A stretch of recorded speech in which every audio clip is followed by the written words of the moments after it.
guys, we are here live from the Hard Rock. We got Raiders versus Dolphins today. As you probably can see, we're here at the tailgate. This is our second episode live from a tailgate, and we're here with Miami legend Jonathan Zaslow. I love that you brought out the Zach Thomas jersey. Oh man, you know, I only started doing this again like this year because I had the attitude for so long. I'm an adult.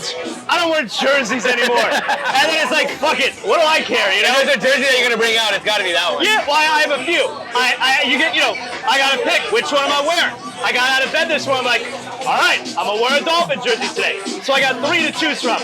I got this one, Zach Thomas, who top 3 all-time favorite player. I also have a Ricky Williams, and I have a Jason Taylor. I feel weird wearing the Jason Taylor one because I've gotten to know him, right. And obviously I'm tight with his sister. Yeah. So I think it's weird wearing his jersey. But Zach Thomas, one of my all-time favorites. So yeah. It's funny because the guy that I do the show with, like when we record weekly, his favorite player is Zach Thomas. Yeah. So when I saw you walk in, I'm like, that's the most fitting jersey because it's like you kind of came in and like molded into him. I love him. He's the best. So obviously we got Fins versus Raiders today. There's obviously a lot of hype going into this game. But the thing that really kind of like caught my attention going into this week was that we're 13.5-point favorites against the Raiders. Those type of spreads don't happen in the NFL. Yeah. What do you think about this Dolphins team that they respect us so much that they think that we're 2 touchdown favorites? Yeah. I think the spread is what it is for a reason. Right. You know? Usually Vegas is not that aggressive with their spreads either. Yeah, but I think it is what it is for a reason. Dolphins are coming off a bye. Dolphins are also angry. Raiders interim coach, Antonio Pierce. It's been a cool story. Right. The first couple weeks, and look, whenever a coach gets fired, the team inherently is going to play better the next week, maybe even 2 weeks, because they don't want everyone to think that they're the reason the coach got fired. No, the coach got fired because he sucks. Right. It's not us. Yeah. So there's going to be a little bit of a comeback to earth moment here. I think so today. Too. I think the Dolphins are going to smoke them. I hope so. I mean, I think we have every reason to do that. They're starting, what's his name? The Raiders, McDowell? O'Connell. Aiden O'Connell. Yeah. I think today's a defense that we might get a defensive touchdown today. Well, that's true. Like, we got the first glimpse of what this defense could look like 2 weeks ago against the Chiefs. Yep. When Ramsey was back for the second straight game, but we also had Holland, we also had Howard. Exactly. That's the healthiest we've been all year. Yeah, and now you get the week off, so Jalen Phillips should be even healthier. Bradley Chubb started to look good. Chubb was great. Yeah, so, and even Wilkins. Wilkins started a little slow in the beginning of the year. Well, that's what happens when you skip training camp in preseason. I get it, you gotta get the money. Yeah, but I think. See, that was the most encouraging thing to me about the Chiefs game was, it sucks that they lost to another really good team, but for me, the Dolphins gave up 0 points in the second half. 7 for the whole game, 14 for the whole game, and to me it's like, they're going to be a lot better by December than they were at the start of the year, and it's because of the defense. I think we're going to see it today. I agree, and in December, that's when you want your defense to be clicking at its best. Because they're going to have film on our offense, right? You can already tell teams are already devising certain packages to put pressure on Tua, which is, I think, where we have a little bit of vulnerability on that offense. Like, I think the Chiefs did a great job of disguising pressure all game, which kind of, I think our offense did well, but it's not like the 40 points that we're used to every week, They did a good job of bringing in pressure, corner blitzes. So teams are going to start to see what other teams are doing to slow down this offense. But our defense can keep us in those games. Yeah, and just back at home, like, they're a different team in this building. Yeah. And that's why these games are so important, because you want to get the 2 home games. It's not just about winning the AFC East. Exactly. Yeah. You want to finish second, so you get at least 2 home games. And with the game coming up against Baltimore in Week 17, if you can, now right now they're even in the loss column. All right, both have 3 losses. Right. If we could just stay within 1 game of them, and then control our own destiny. then they control their own fate essentially. Right. So they're in a good spot. Yeah. No, I think if you look back to the start of the year and where we're at right now, you're going to be very happy with where the Dolphins are. Yeah, the narrative is we haven't beat a good team yet this year, but you look at the Eagles game, a lot of things went wrong in that game. I don't think that tells the full story. Chiefs, I mean, that was kind of a fluke. A fumble return for a touchdown ended up being the difference in that game. And then a couple mistakes there on the last drive. But I think we're closer than we think. We just haven't played our best football yet, in my opinion. Yeah, no, I think we're in a great spot. Like, I know a lot of people were down after the Chiefs game. Here's the reality, though. Two of their, for a team that's a fraud and can't beat anyone good, 2 of their 3 losses are on the road at the 2 teams that went to the Super Bowl. They were in the Super Bowl. And their first place in their conferences right now. So, I'm sorry. Like, we get the fraud narrative, and you got guys like Buffalo that can't beat a mediocre, mediocre team. It's just, and it's kind of like what we were talking about before. For whatever reason, Miami's always like kind of that guy that they want to bully in the media. They hate us because they ain't us. Come on now. We know this by now. Fuck yeah. I agree. So, one thing I wanted to talk to you about, because everyone likes to talk about him, is Tua. What is it about Tua this year that you think he's really evolved his game? I think last year was like a big step, but I mean, we're seeing obviously MVP caliber. Obviously, he's healthy. But what's one of those things that you think has like really taken Tua to another level? I just think he's on the trajectory that you would expect a player of his caliber to be on. Right. I mean, this is year number 4 for him. 4, yep. Okay, and yeah, a player of his caliber. Here's the funny thing when people talk about, Tua, the talent around him.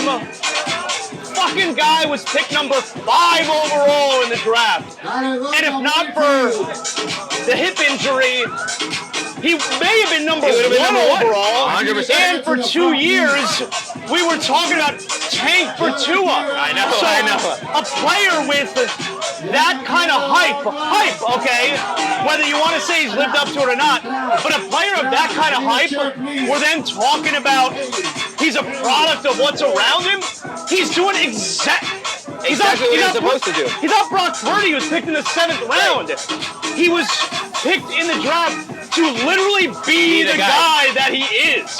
So that's the part that's frustrating me with the narrative around Tua. Well, I think Mike McDaniel also has been such a good guy for him, because you look at the thing with Flores and how that world looked like, where it clearly looked like Flores just did not trust in Tua at all. Didn't like him.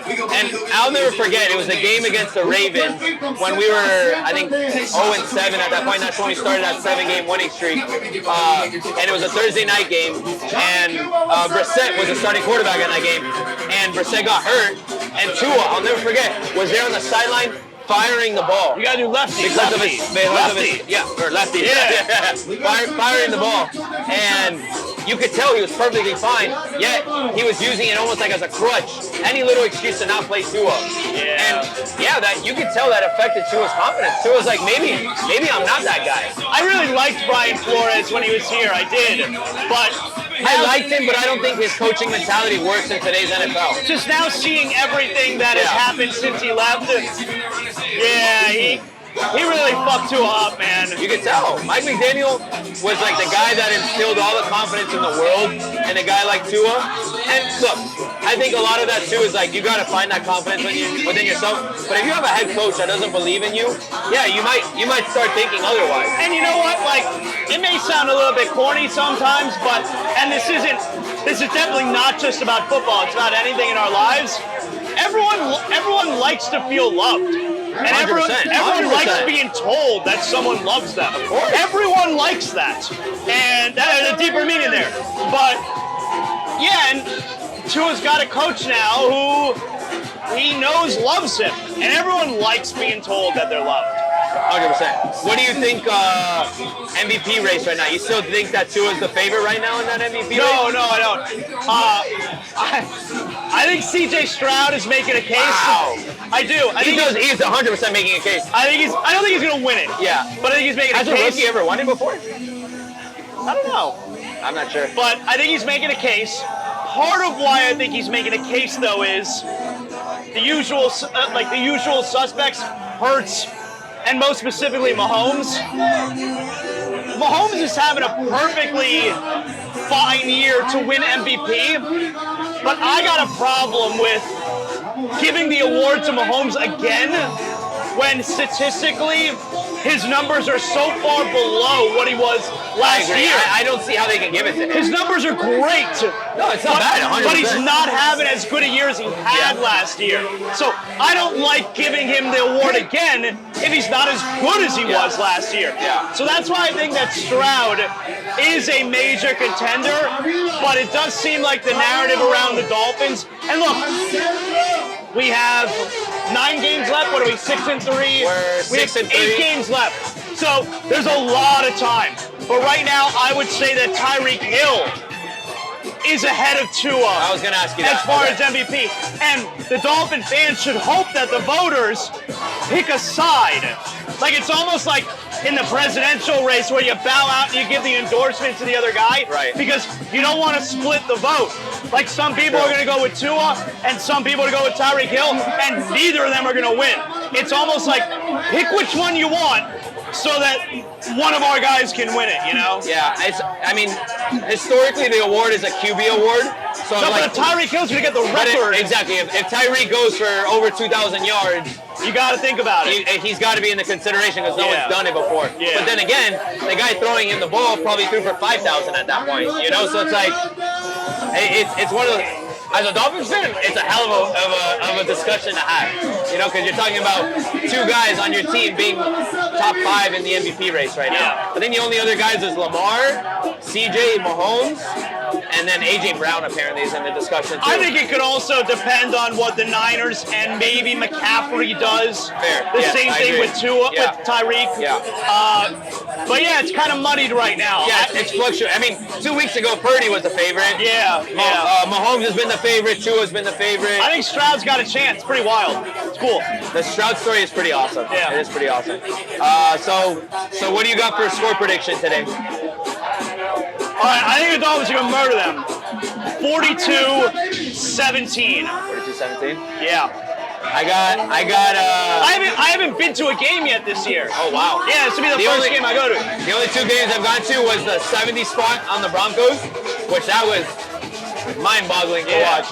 And then the Panthers game where we were down 14-0.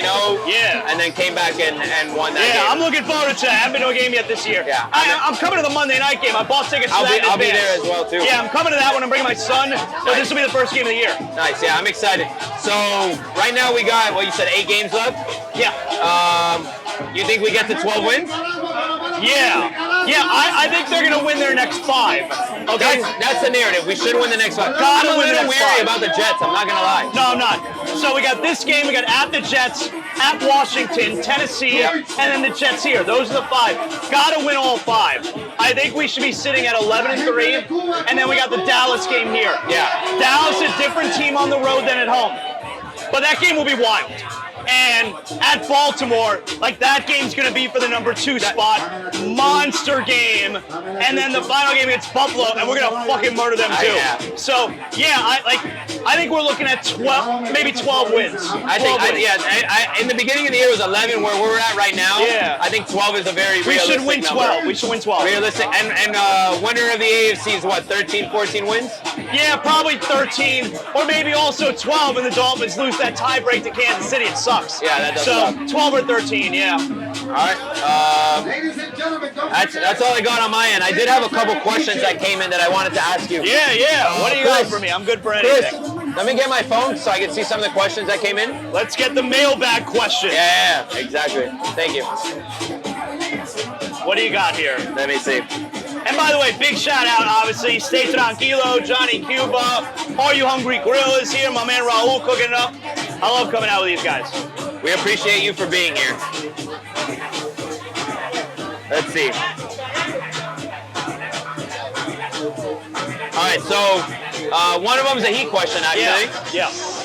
Which they ended up losing yesterday, but with the Heat on their 7-game winning streak, is it safe to say the Heat are better without Tyler Herro? No, I hate that narrative. Yeah. You're not better without a guy who's scoring 23 points per game and putting up career numbers, so small sample, in field goals and 3-point percentage. Tyler's fantastic. And by the way, first 3 wins of that 7-game streak, Tyler was playing, okay? But the Heat are better right now because Jimmy Butler treated the first 5 games of the year like it was preseason. Right. Because he didn't play in the preseason. And Jimmy has been awesome these last 4 or 5 games. That's kind of a big deal. And on top of it, Haywood Highsmith returned. He's a big part of the team. 18-1 since he's a starter. Duncan Robinson has been fantastic. Jaime Jaquez has been fantastic.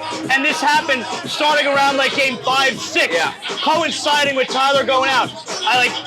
That's why they're better right now. It's so crazy when we didn't get Dame, the narrative that was already going out, and a bunch of my friends were like, oh, of course, here we go again. The Heat don't sign anyone. I'm like, guys, we've had the same narrative for the last 5 years, and we're almost in the finals every year. Like, when are we going to give credit to this team? Like, the start sucked, and the loss last night was stupid. Yeah, that loss stunk last night. We play them again tomorrow. Yeah. The Heat are really good. They're fine. 100%. Next question. If Tua wins the Super Bowl with the Dolphins, does he take over Wade's popularity in Miami sports? No. I thought the question was going to be Marino, and the answer to that is no also. Yeah, but, I mean, Wade won 3, you know. So you're saying for Tua to get that credit, he would have to win multiple championships to be that, take over Wade popularity? I mean, we could have the conversation again, but look, we saw this last year. I think the easiest way for me to answer this is, we saw last year for the first time in 20, 25 years what this town is like when the Dolphins are awesome. Oh my God. It is a different, it's a different animal. So, you know, I'm hoping we have to have that realistic conversation. Yeah, it'd be pretty wild. In my lifetime, this is the most exciting Dolphins team I've ever seen in my life. Yeah, for a lot of people it is. It's not even close. So yeah, depending on your age, The thing is, for me, I'm also a little like skeptical. Like I'm like, this is like too good to be true. Like, no, they're really good, man. But they're good. They're good. Really good. All right, that's it on my end. I appreciate you for jumping on. I enjoyed this. Thank you. Yeah, no, this was awesome. We're here live from the tailgate. Thank you, Johnny Cuba, for putting this together. Let's drink more Johnny Cubas. Get ready for this ass whooping today. Yes, Come on. sir. And let's go, Finn. Yeah. Let's go.